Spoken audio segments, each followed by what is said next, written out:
Capítulo 38. Eu não me preocupava comigo. Quão estreita é a porta que leva a uma vida em Deus. Quão pequeno é preciso ser para atravessá-la, não sendo outra coisa senão a morte para o eu. Porém, quando passamos por ela, que amplitude encontramos? Sendo assim, como tenho dito, com as Ursulinas em Toulon, depois de ter falado com o bispo de Genebra e vendo como ele havia mudado, da mesma forma que os outros o convenciam, escrevi para ele e para o padre Lamothe, mas todos os meus esforços eram inúteis. Quanto mais eu me esforçava para resolver alguns assuntos, mais o eclesiástico tratava de confundi-los. Por isso deixei de intrometer-me. Um dia disseram-me que o eclesiástico havia convencido a boa menina a quem eu muito amava. Tão forte era o desejo que eu tinha por sua perfeição que isso me custou muito. Não devo ter sentido tanto a morte de um filho quanto a perda dessa menina. Ao mesmo tempo, disseram-me como impedi-lo, mas esta forma humana de agir era repugnante para meu senso interior.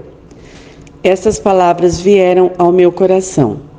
Se o Senhor não edificar a casa, está em Salmos, capítulo 127, versículo 1. E de fato, nisto, ele foi a provisão, impedindo-a de render-se a este homem enganoso, de uma maneira admirável e muito frustrante para os planos dele e de seus parceiros. Enquanto eu estava com ela, ela ainda parecia vacilante e temerosa, mas foi a bondade infinita de Deus que conservou sem nossa ajuda, o que sem ele inevitavelmente perderíamos. Não me separei dela até que ela ficou firme. Quanto a mim, raramente passava um dia ali sem que me tratassem com novos insultos. Seus ataques vinham sobre mim de repente. Os novos católicos, por instigação do bispo de Genebra, do eclesiástico e das irmãs em Gex, instigavam todas as pessoas de piedade contra mim. Eu não me preocupava comigo. Toda a minha preocupação era com o padre Lacombe, a quem difamavam vilmente, embora ele estivesse ausente. Aproveitavam sua ausência para desprestigiar todo o bem que havia feito no país por meio de suas missões e pias obras, que eram inconcebivelmente grandes. A princípio eu estava muito disposta a defendê-lo, pensando em fazer-lhe justiça. Não o fiz em absoluto por mim. E nosso Senhor mostrou-me que eu devia parar de fazer isso por ele, a fim de deixar que ele fosse totalmente aniquilado, pois daí ele teria uma glória maior do que a que tinha por sua própria reputação. Todos os dias inventavam alguma calúnia nova. Não omitiam nenhum tipo de estratagema ou recurso malicioso em seu poder. Vinham surpreender-me e enlaçar-me em minhas palavras. Mas Deus guardou-me tão bem que com isso eles só descobriram sua própria malevolência. Eu não tinha consolo das criaturas. A senhora que cuidava de minha filha comportava-se rudemente comigo. Assim são as pessoas que só seguiam a si mesmas por seus talentos e emoções.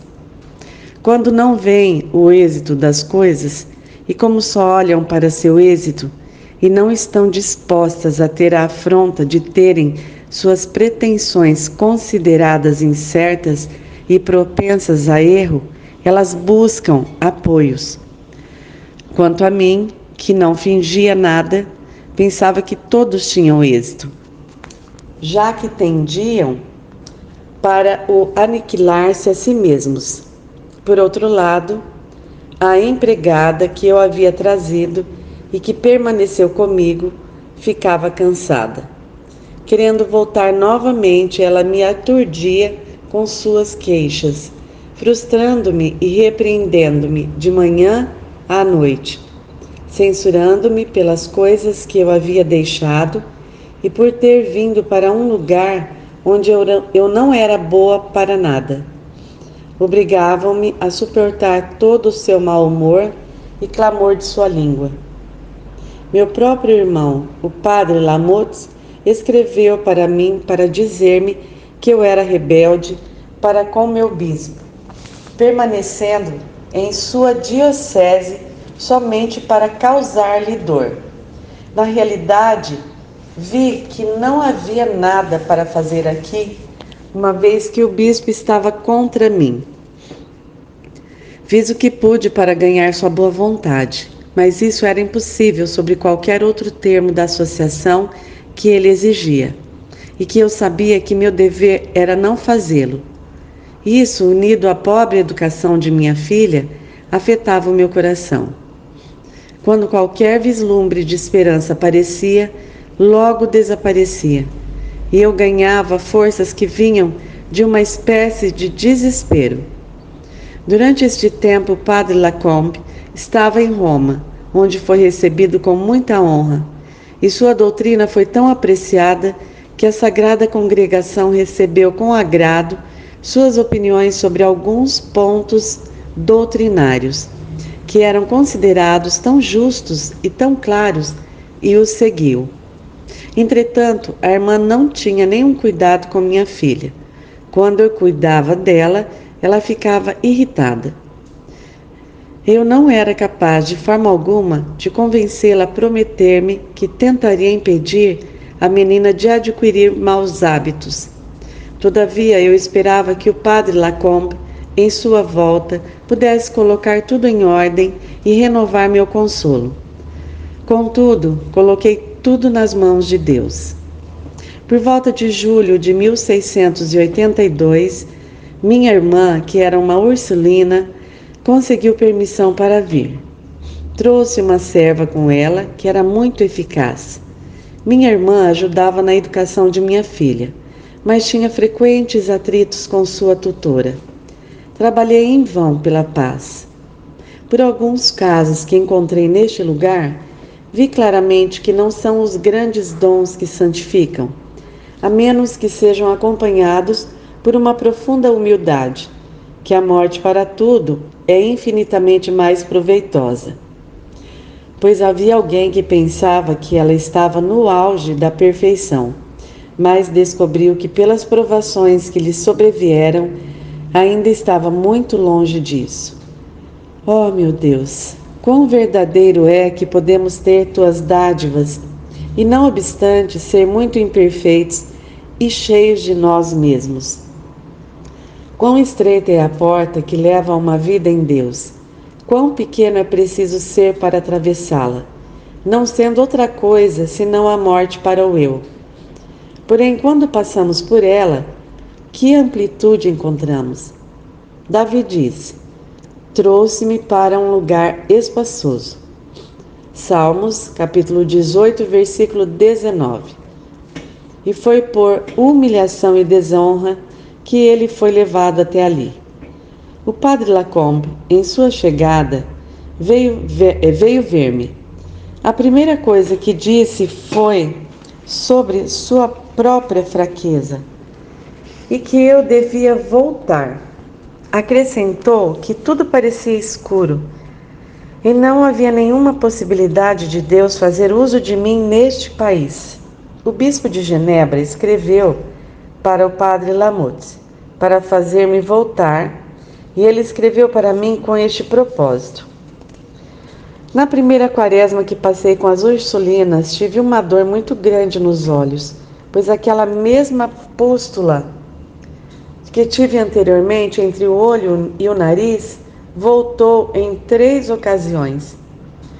O ar ruim e o lugar fétido em que eu estava contribuíram para isso. Minha cabeça estava extremamente inchada, porém minha alegria interior era grande. Era estranho ver tantas criaturas boas que não me conheciam, amar-me e compadecer-se de mim. Todo o restante enfureceu-se contra mim, e a maioria deles por conta de informes inteiramente falsos, sem me conhecer nem saber por que me odiavam tanto. Para aumentar ainda mais as aflições, minha filha caiu enferma, e o provável era que morresse. Haviam poucas esperanças quanto à recuperação, quando sua preceptora também caiu enferma. Minha alma, entregando tudo a Deus, continuou a descansar em uma habitação silenciosa e tranquila. Ó dono e objeto único de meu amor, nunca haverá nenhuma outra recompensa pelos pequenos serviços que fazemos, ou pelas mostras de fidelidade que te damos, do que este estável estado sobre as vicissitudes no mundo. Não é suficiente? Os sentidos na realidade estão, às vezes, prontos para colocar-se de lado e sair correndo como desertores. Mas cada problema não se coloca diante da alma, que está totalmente segura em Deus. Ao falar de um estado estável, não quero dizer que não se pode decair ou cair, estando somente no céu. Eu o chamo de estável e permanente comparado com os estados que o têm precedido, que estavam cheios de vicissitudes e variações. Não excluo um estado de sofrimento dos sentidos, ou o ressurgir de impurezas superficiais, que permanecem afastados e que podem ser comparados ao ouro refinado, porém manchado. Ele não tem mais a necessidade de ser purificado no fogo, tendo sofrido essa operação, mas necessita unicamente de ser polido. Era o que parecia acontecer comigo nesse tempo.